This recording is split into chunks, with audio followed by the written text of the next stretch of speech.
Hello students. तो आज हम देखने वाले हैं सेलों का संयोजन। घर में सेल तो देखे होंगे।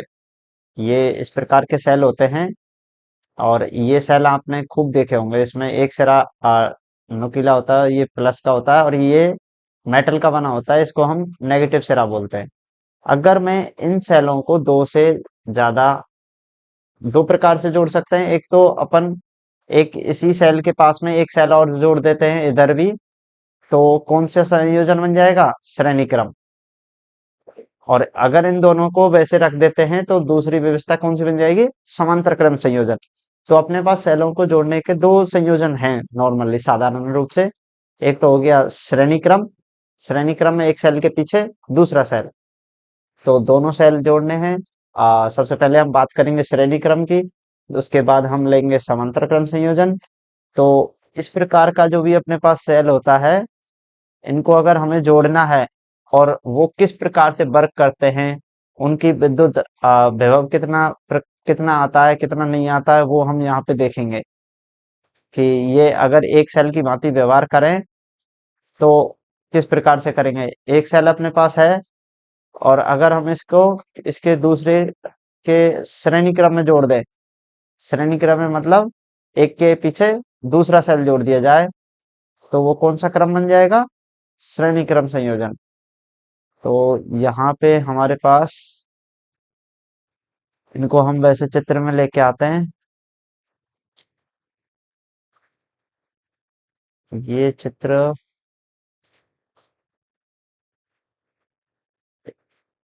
एक के आगे पीछे दूसरा अगर इस प्रकार से अगर जोड़ दिया जाए, देखो इस प्रकार से अगर इनको कनेक्ट कर दिया जाए और विद्युत धारा यहाँ से प्राप्त की जाए, तो यहाँ पे देख रहे होंगे आप। अभी तो हम जस्ट ये दिखा रहे हैं। एक तार की सहायता से इनको ऐसे जोड़ दिया जाए और कोई भी परिपथ है उसमें क्या ले लिया जाए? विद्युत धारा इनसे प्राप्त की जाए। तो ये कौन सा क्रम होगा? ये श्रेणी क्रम संयोजन होगा। इसमें दोनों सेल घरों में देखे होंगे। कहाँ पे देखे होंगे? पहले रेडियो में आते थे। अब माउस वगैरह हो गया, कुछ टॉर्च वगैरह हो गया, उसमें भी सेल आते हैं, तो उनमें देखे होंगे। तो सबसे पहले हेडिंग डालिए सेलों का संयोजन। तो इस चित्र को हम ड्रा करेंगे। ये थोड़ा सा रियलिस्टिक चित्र है, तो इसमें लिखिए सेलों का संयोजन। सेलों का संयोजन। तो सबसे पहले अपने पास आएगा, तो यहाँ पे लिख लेते हैं साधारणतः।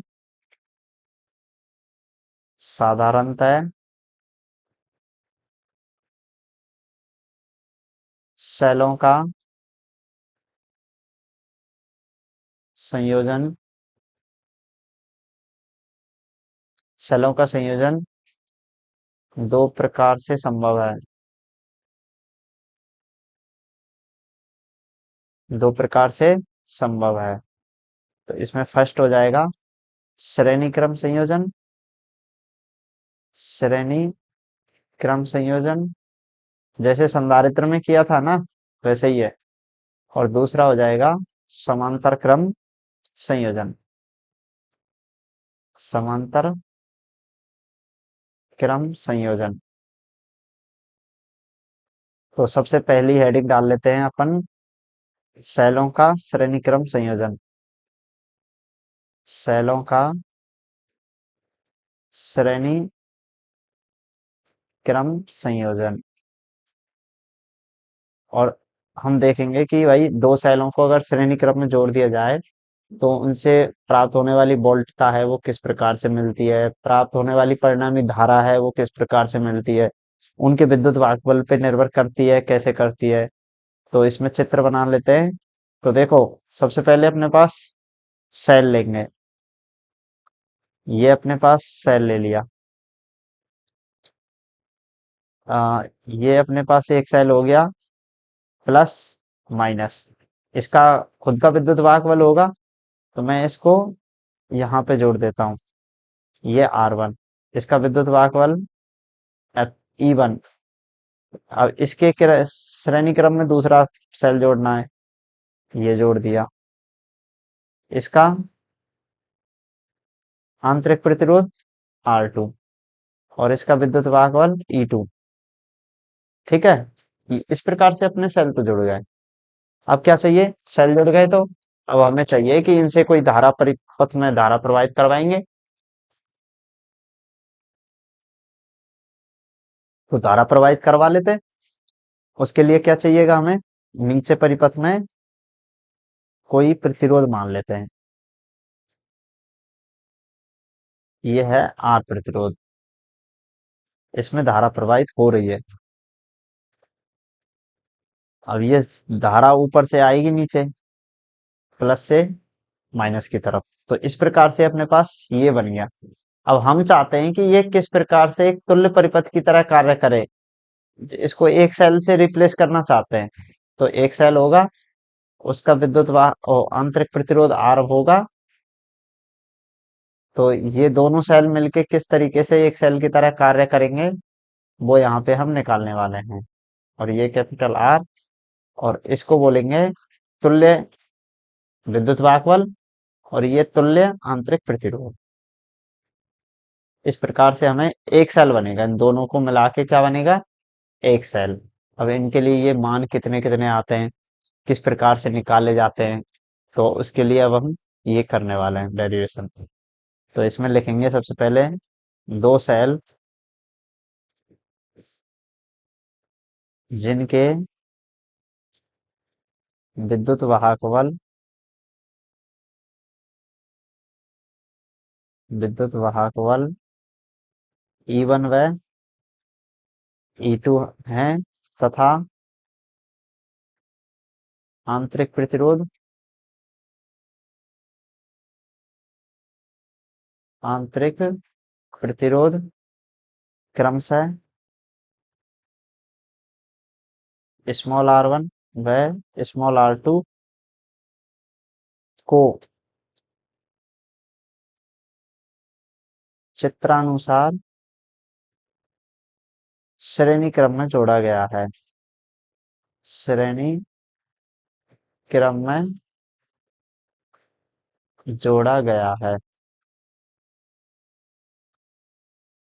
ठीक है, किस क्रम में, श्रेणी क्रम में। तथा इन सेलों द्वारा इन सेलों के द्वारा प्रतिरोध आर में प्रतिरोध आर में धारा प्रवाहित की जाती है। धारा प्रवाहित की जाती है। अब सबसे पहले हम क्या देखेंगे, यहाँ पे हम देखेंगे कि अपने पास जो भी सॉरी धारिता नहीं, इसमें धारा कैसी होगी, इसमें धारा का मान समान रहता है, क्योंकि हम पहले ही पढ़ चुके हैं। श्रेणी परिपथ में क्या होता है, धारा समान होती है, आवेश समान होता है, केवल अंतर क्या रहता है, विभव। सभी कंपोनेंट पर विभव का मान अलग अलग आता है। तो यहाँ पे हम लिखेंगे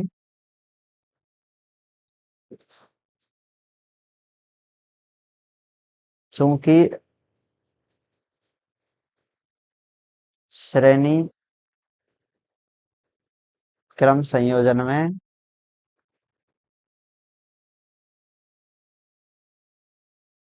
हाँ, सबसे पहले ऐसा कर लेते हैं, इनकी टर्मिनल वोल्टता लिख लेते हैं सेलों की। सबकी क्या लिख लेते हैं, टर्मिनल वोल्टता। सेलों की टर्मिनल वोल्टता है, सेलों की टर्मिनल वोल्टताएं। तो सबसे पहले सेल नंबर फर्स्ट की देखो, इसकी वोल्टता कैसे निकालेंगे हम, इसकी वोल्टता इसकी वोल्टता निकालेंगे बी बराबर E1 minus I R one. हमने माना कि धारा क्या प्रवाहित हो रही है, आई धारा। तो इसकी वोल्टता आ जाएगी अपने पास, क्या आ जाएगी, E1 minus I R one, इसकी E2 minus I R to. ऐसे तो निकालते थे। टर्मिनल वोल्टता याद करो, हमने पहले लिखाई हुई है डिस्चार्जिंग की कंडीशन में। तो यहाँ पे B1 बराबर E1 minus I R one, और B2 बराबर E2 माइनस आई R2 और R प्रतिरोध से B बराबर I R प्रतिरोध। इस वाले से कितना होगा? B बराबर आई आर, ओम के नियम से। ठीक है, तो वोल्ट तो हमने निकाल ली सबके। ये B आ गई, यहाँ पे B1, यहाँ पे B2। अब समांतर श्रेणी क्रम है तो तुल्य वोल्टता श्रेणी क्रम में धारा समान होती है जबकि वोल्टताएं अलग अलग होती हैं। वोल्टताएं अलग अलग होती है, अतः तुल्य वोल्टता V बराबर, देखो ये जितनी भी वोल्टता होगी इसकी V वो किसके बराबर आ जाएगी? इसके। क्यों? ये इसके क्या है? ये दोनों इनका योग किसके बराबर आएगा? इस वोल्टता के बराबर आएगा। और ऐसा क्यों हो रहा है? क्योंकि इन दोनों सेलों से जो वोल्टता है प्रभावी रूप से कितनी आ रही है? V। तो यहां से आएगा B बराबर B1 प्लस B2। अब इनके मान रख दो, आई आर, और ये E1 माइनस आई R1 प्लस E2 माइनस आई R2। यहां से क्या हो जाएगा? E1 प्लस E2 माइनस आई कॉमन आ जाएगा, R1 प्लस R2। और यहां से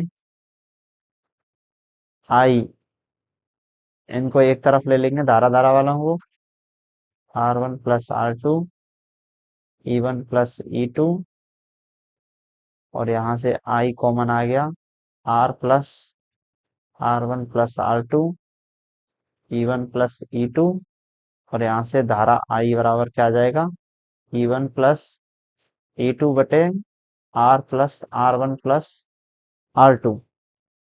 अब यहाँ से हमें ये मिलेगी इक्विवेलेंट वोल्टता, विद्युत वाहक बल, और R plus small r EQ। ये है जहां यहाँ, अभी इसको हम समझाएंगे कि ये क्या है। E1 प्लस E2 था, और REQ R1 प्लस R2। देखो, आई, धारा धारा बराबर क्या होता है? B बराबर आई आर होता है, और I बराबर B बटे आर। तो नीचे का तो तुल्य प्रतिरोध है। अब तुल्य प्रतिरोध किस किस का है? नीचे का तुल्य प्रतिरोध एक तो R, और एक इन दोनों का प्रतिरोध। तो जहां पे आर ई क्यू, ये क्या है? यह है इन शैलों के आंतरिक प्रतिरोधों का तुल्य प्रतिरोध। शैलों के आंतरिक प्रतिरोधों का तुल्य प्रतिरोध। तो यहाँ पे ये हो गया, ये अपने पास मिलेगा कि इसको क्या कहते हैं, क्या कहेंगे? श्रेणी क्रम संयोजन में, श्रेणी क्रम संयोजन में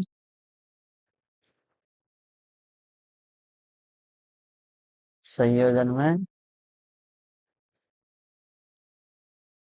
सेलों का सेलों की तुल्य आंतरिक प्रतिरोध, तुल्य आंतरिक प्रतिरोध। ठीक है, और ये किसको व्यक्त करता है? कुल विद्युत वाहक बल को। तो ये तुल्य विद्युत वाहक बल है। श्रेणी क्रम में तुल्य विद्युत वाहक बल, विद्युत वाहक बल। तो इस प्रकार से अपने पास सेलों का संयोजन आ गया। इस प्रकार से हमें क्या मिल गया? अतः E E Q E1 plus E2 plus, ऐसे ही अगर और सेल जोड़े हुए हैं तो उनको भी ऐसे जोड़ देंगे। और आर ई क्यू तुल्य प्रतिरोध उनका R1 plus R2 plus R3, इसी प्रकार से उनको जोड़ के निकाला जा सकता है। और ये क्या व्यक्त कर रहे हैं, इनकी तुल्य विद्युत वाहक बल और ये तुल्य आंतरिक प्रतिरोध को व्यक्त कर रहे हैं। तो इस प्रकार से हमने क्या पाया कि जब भी श्रेणी क्रम में जोड़ा जाता है सेलों को, तो उन सेलों का विद्युत वाहक बल क्या हो जाता है, जुड़ जाता है, और आंतरिक प्रतिरोध भी जुड़ जाता है। तो इसका मतलब ये जो एक सेल की तरह कार्य करेगा, ये इनके सबके योग के बराबर होगा ये। और आंतरिक प्रतिरोध ये इनके आंतरिक प्रतिरोधों के योग के बराबर होगा।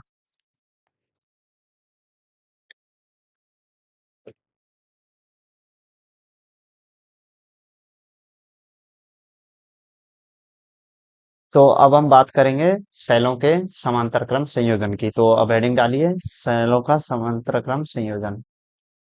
तो इसमें लिखिए सेकंड नंबर है ये, सेलों का समांतर क्रम संयोजन। समांतर क्रम संयोजन। तो अपने पास क्या होगा, सेलों को किस क्रम में जोड़ना है, समांतर क्रम में। तो यहाँ पे समांतर क्रम में हम दो सेल लेंगे, उनको जोड़ेंगे। और देखो, पहला एक सेल ये ले लिया, इस सेल का आंतरिक प्रतिरोध यहाँ पे जोड़ दिया। ये तो इसका विद्युत वाहक बल E1 और आंतरिक प्रतिरोध R1, प्लस माइनस चिन्ह लगा दिया। अब समांतर क्रम है तो उसको ऐसे जोड़ना है, ऐसे तो है नहीं कि एक के पीछे दूसरा जोड़ेगा ना, पैरेलली जोड़ेंगे, जैसे हमने प्रतिरोधों के लिए देखा था, संधारित्र के लिए देखा था। तो ये R2 हो गया, इनके दोनों के एक सिरे किसी बिंदु पे जोड़ेंगे, इसी को ही तो कहते हैं समांतर क्रम संयोजन।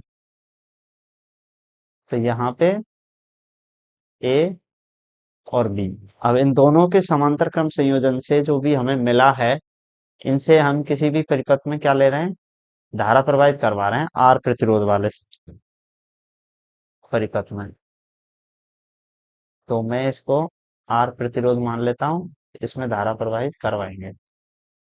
अब देखो, ये सेल वन है, फर्स्ट सेल है, पहला सेल, ये धारा प्रवाहित करेगा, एक सेल ये प्रवाहित करेगा, ये करेगा। तो यहां से ओवरऑल एक धारा बनेगी आई, इसको मैं कह देता हूं I1 धारा है, और सेकंड से I2 धारा है। यहाँ से I1 धारा आ रही है, यहाँ से I2, और दोनों मिलके यहाँ पे I धारा आ रही है। तो अब हम इसमें लिखेंगे, क्या लिखेंगे, अब देखो यहाँ पे B बराबर आई आर होगा।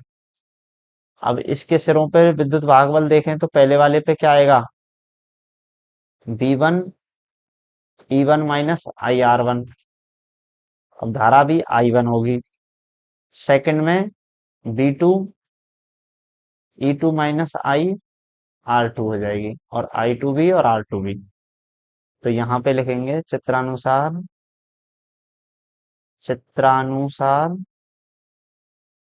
दो सेल जिनके विद्युत वाहक बल E1 व E2 तथा आंतरिक प्रतिरोध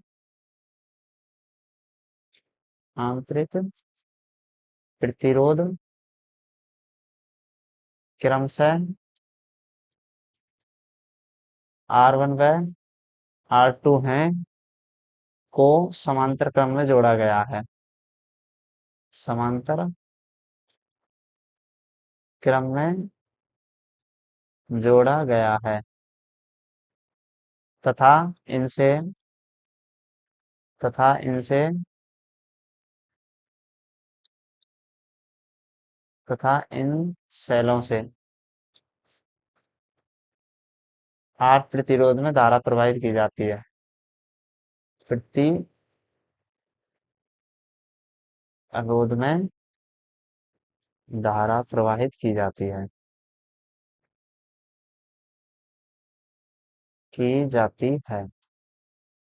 अब सबसे पहले देखो क्या होगा, समांतर क्रम है तो तीनों में ही विद्युत विभवांतर कैसा होगा, समान। क्योंकि समांतर क्रम में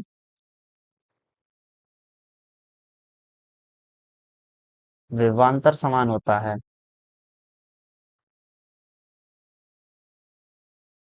तर समान होता है, समान होता है। अतः एक तो आर प्रतिरोध से विभवांतर, देखो ध्यान से देखते जाना। एक तो इसका विभवांतर इस सेल पर उत्पन्न विभवांतर के बराबर होगा, इसके भी विभवांतर के बराबर होगा। तो इसके पे V1 बराबर V2 बराबर P।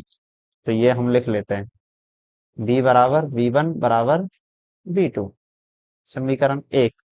अब चूंकि इनमें मान रख देते हैं, V बराबर, V का मान क्या है, IR, और V1 का मान E1 minus I1 R1, V2 का मान E2 माइनस I2 R2। अब एक समीकरण, अजीब सा समीकरण मिला है जिसमें क्या हो रहा है, तीनों के तीनों एक ही लाइन में है। तो इसको कैसे हल किया जाए, हमें धारा चाहिए, आई निकालना है। और आई क्या है, I1 और I2 पे निर्भर कर रही है। आई किस पे निर्भर है, आई का मान, यहाँ से I1 आ रही है, यहाँ से I2 आ रही है, और दोनों मिलके आई बन रही है। तो एक समीकरण ये और बन जाएगा, क्योंकि आई बराबर I1 प्लस, ये स्मॉल लिख लेते हैं, I1 प्लस I2। तो इसको मैं उठा के यहाँ रख देता हूँ I1 में। तो I1 प्लस I2 ब्रैकेट में R आ जाएगा, E1 माइनस I1 R1 बराबर E2 माइनस I2 R2। अब इसको हल करना है। अब इस समीकरण से हल करने के लिए हमें कितने चर हैं, दो चर राशियां हैं। चर मतलब अज्ञात, एक तो I1 और एक I2। बाकी के सब मान पता है, विद्युत भागफल पता है, दिया होगा सेल का। लेकिन धारा I1 और I2 नहीं पता होगा। अब जब हमारे पास I1 और I2 आ जाएगी, तो हम समीकरण, इसमें इसको हम समीकरण दे देते हैं दो, इसको तीन दे देते हैं। समीकरण दो में मान रख देंगे और हमें क्या मिल जाएगा, कंबाइन धारा I मिल जाएगी। इसके लिए क्या करते हैं, पेयर बनाते हैं, कि पहले इस समीकरण को हल कर लेंगे और दोबारा में हम एक इसको और इस वाले को लेके दो दूसरा समीकरण बनाएंगे। तो अतः अपने पास क्या हो जाएगा, अब यहाँ पे दो समीकरण अपने पास बन जाएंगे। एक तो बनेगा I1 प्लस I2 R बराबर E1 माइनस I1 R1, ये समीकरण चार, ये बना दिया, इसको और इसको लेके। और दूसरा बनाएंगे इसको और इसको लेके, क्योंकि तीनों आपस में बराबर हैं। और दूसरा बन जाएगा I1 प्लस I2 R बराबर E2 माइनस I2 R2। अब इनको थोड़ा सा और बैलेंस कर लेते हैं, थोड़ा सा क्या कर लेते हैं, इनको व्यवस्थित रूप से लिख लेते हैं। इसको मैं नीचे ले लेता हूँ। तब तक कैसे लिखना है, देखो I1 और I2 को अलग अलग लिख लेते हैं। यहाँ पे I1 R plus I2 R है, और पक्षांतरण करेंगे हम, प्लस I1 R1 बराबर E1। तो यहाँ से हमें मिल जाएगा, I1 कॉमन लेंगे, R प्लस स्मॉल r, और I2 R बराबर E1। हमें ये समीकरण मिला है 5। ठीक है, फिर हम पुनः समीकरण 3 से लिखा है ना ये, और ये भी समीकरण 3 से लिखा था। 3 से मतलब ऊपर वाले समीकरण से।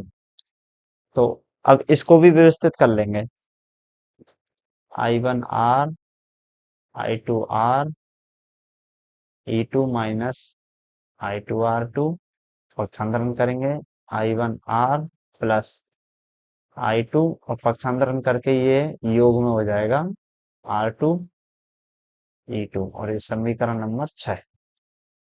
तो ये समीकरण नंबर क्या हो गया? 6। अब हमें क्या करना है? समीकरण 4, 5 और 6 को हल करना है। समीकरण 5 और 4। समीकरण 5 क्या कहता है? समीकरण 5 में ये I1 इसके गुणा में ये I2 और इसके यह है ये। अब इन दोनों समीकरण को हल करने की कौन सी विधि काम में लाए? अब इनको हल करने की एक अच्छी विधि है अपने पास, प्रतिस्थापन विधि। कौन सी विधि है? प्रतिस्थापन विधि। तो प्रतिस्थापन विधि से,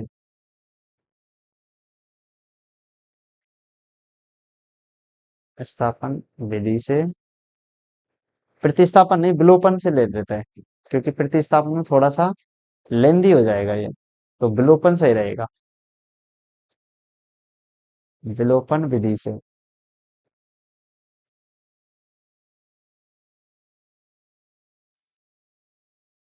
विलोपन विधि से क्या करना है? एक को विलोपित करेंगे, देखो कैसे। सबसे पहले अपने पास क्या है? I1 का गुणांक कितना है इसमें? R प्लस स्मॉल r1, और यहाँ पे R। तो ये गुणांक बराबर कर लें और इन दोनों समीकरण को घटा दें। तो इसके लिए क्या करना पड़ेगा? ये गुणा तो करना पड़ेगा मुझे इसमें, और R का गुणा किसमें करना पड़ेगा? इसमें। तो ये होता है विलोपन। इसमें तो किसका गुणा करना पड़ेगा? R का। और इसमें किसका गुणा करना पड़ेगा? R plus small r। R plus small r का। तो ऊपर वाला समीकरण देखना क्या बनता है। ये समीकरण नंबर 5 देखो दोबारा से, R से गुणा करके लिखना है ये। क्या बनेगा? I1 R, R plus R1 plus I2 R square E1 R। मिल गया समीकरण नंबर 7। अब छठा देखो, I1 R किसका गुणा कर रहे हैं? R प्लस R1 का, plus I2 R plus R2 और R प्लस R1, और इधर की साइड गुना हो जाएगा R प्लस R1। और ये समीकरण नंबर 8 मिल गया। अब यहाँ पे देखो, एक चर समान हो गया, ये वाला हो गया ना। तो यहाँ से ये समीकरण से इसको विलोपित किया जा सकता है, इसलिए इसका नाम क्या है? विलोपन। तो यहाँ पे ये विलोपन कैसे होगा? इनको घटा देते हैं, ये माइनस, ये माइनस, ये माइनस। तो ये वाला पद कट जाएगा, ये पूरा पद। तो अब बचेगा क्या? अब बचेगा हमारे पास I2 R स्क्वायर, ये बचा,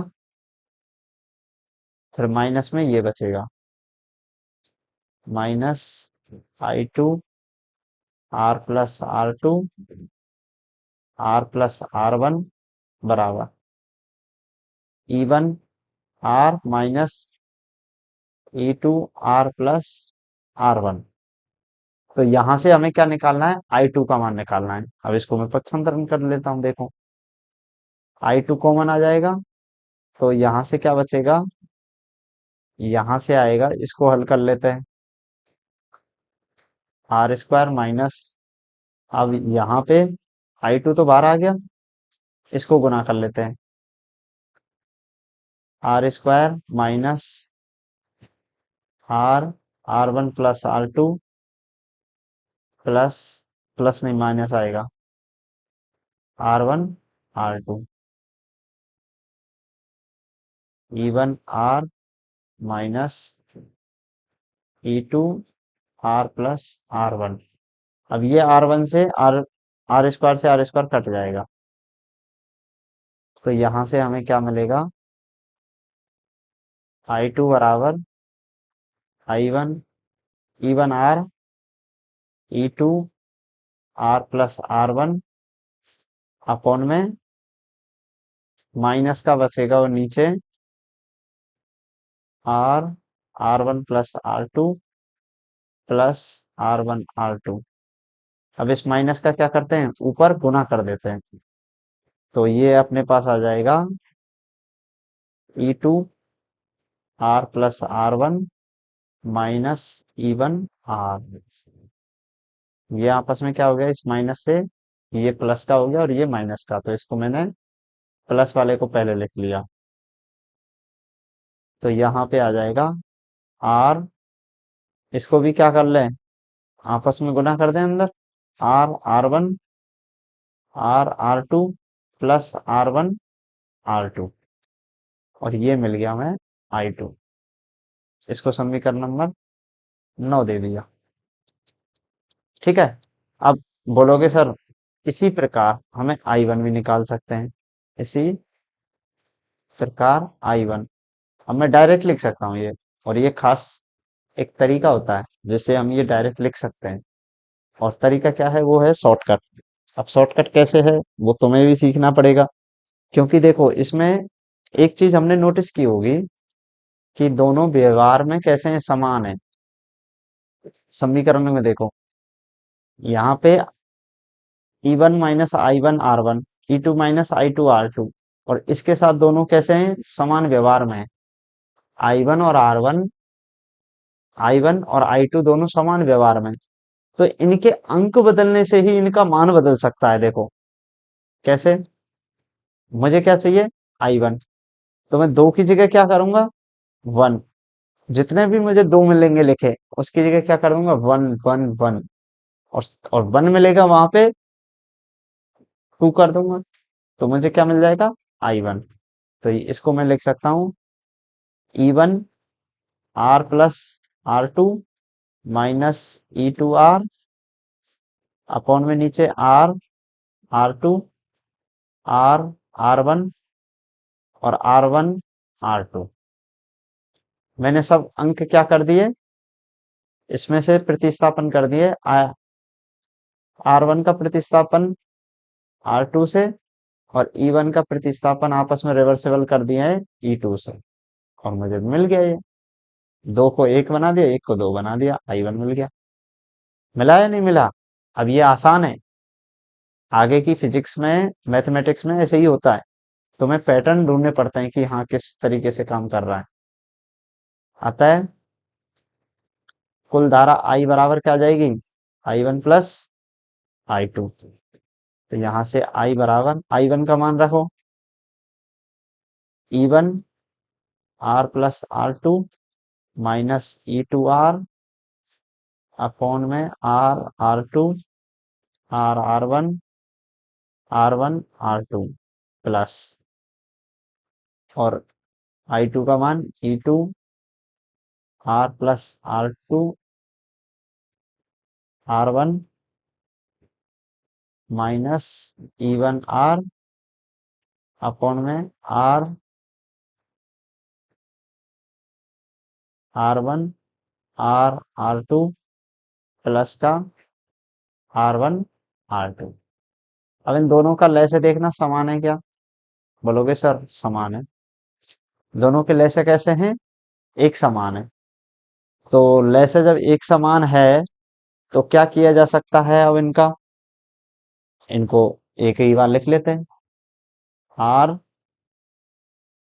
are one plus R R two R one R two. अब ऊपर वाला हल करके लिख लेते हैं इनको योग के रूप में, E one R plus E one R two minus E two R plus E two R plus E two R one minus E one R. अब जो कट रहा है उनको काट दो। देखो ई वन आर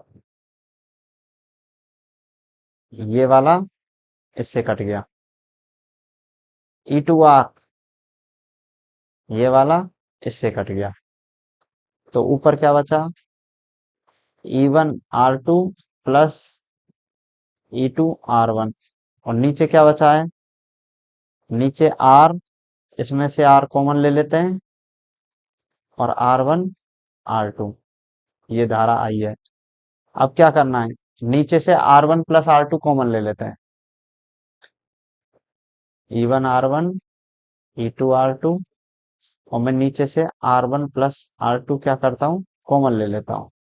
तो यहाँ बचेगा आर प्लस R1 R2 बटे R1 प्लस R2। अब इसको मैं ऊपर लिख दूंगा, ऊपर अंश में भाग के रूप में। E1 R1 E2 R2 और divide by R1 plus R2 upon में R plus R1 R2 upon R1 plus R2। तो इस प्रकार से मुझे क्या मिल गया? इस प्रकार से मुझे मिला है, ये इनके लिए तुल्य धारा मिली है। दोनों सेलों के द्वारा जो भी धारा प्रवाहित होगी वो धारा का मान मिल गया। अब यहाँ पे मैं इस सूत्र को थोड़ा सा गौर करके देख रहा हूँ। इसमें क्या दिखाई दे रहा है? इसमें दिखाई ये दे रहा है कि सर ये पहले जैसा ही है। इसको तो हम क्या मान लें? ई इक्विवेलेंट, तुल्य विद्युत वाहक बल। और ये ता नीचे वाला प्रतिरोध है और ये इनका तुल्य प्रतिरोध हो जाएगा। तो इसको ऐसे लिख सकते हैं, आई बराबर तुल्य विद्युत वाहक बल R plus small R E Q. यहाँ ई ई क्यू क्या है? इसका मान क्या है? E1 R1 E1 R2। Sorry, ये थोड़ा सा मिस्टेक कर दिया है। E1 R2 है ये, और जहां 2 है वहां पे 1 है, और E2 R1, और सेम ये नीचे भी ऐसे ही है। इसके ऊपर एक क्वेश्चन आया हुआ है और बहुत ही आसान ये पूछा जाता है कि E2 R1, ये पूछा जाता है कि विद्युत वाहक बल, तुल्य विद्युत वाहक बल होगा R1 R2। तो तुल्य विद्युत वाहक बल क्या आएगा? समांतर सेलों का तुल्य विद्युत वाहक बल ये आता है, ये याद रख लेना। E1 R2 E2 R1, और R1 प्लस R2 का भाग लग रहा है। और ये क्या है? इसको क्या कहेंगे? समांतर सेलों का सेलों की तुल्य विद्युत वाहक बल, विद्युत वाहक बल। और अपने पास आर ई क्यू मिलेगा, तुल्य प्रतिरोध। ये क्या मिलेगा हमें? देखो क्या मिला था, ये मिला था R1 R2 बटे R1 प्लस R2। इसको मैं ऐसे भी लिख सकता हूँ, देखो, 1/R E क्यू बराबर 1/R1 प्लस 1/R2।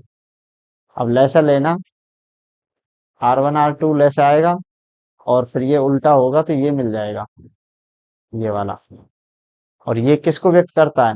ये व्यक्त करता है समांतर क्रम में तुल्य प्रतिरोध को। समांतर क्रम में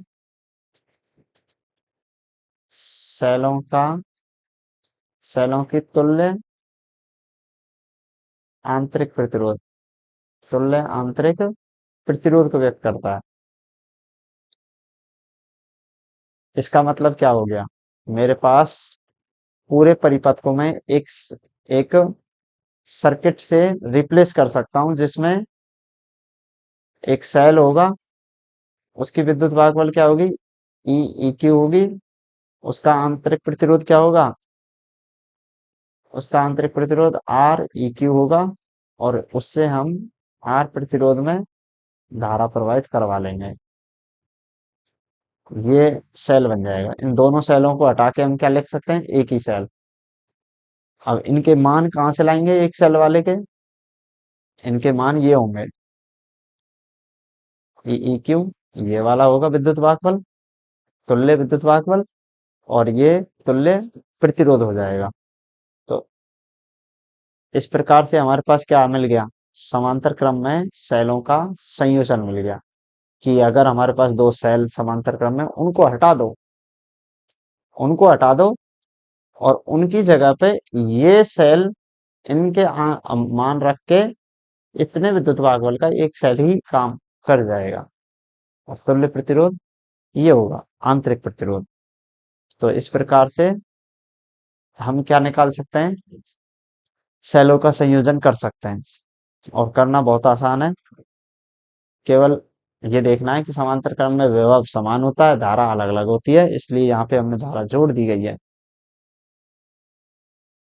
और पूछा जाए कि इसमें धारा कितनी प्रवाहित हो रही है, आई, तो हमने नीचे निकाला हुआ है। और श्रेणी क्रम का हम पहले ही कर चुके हैं।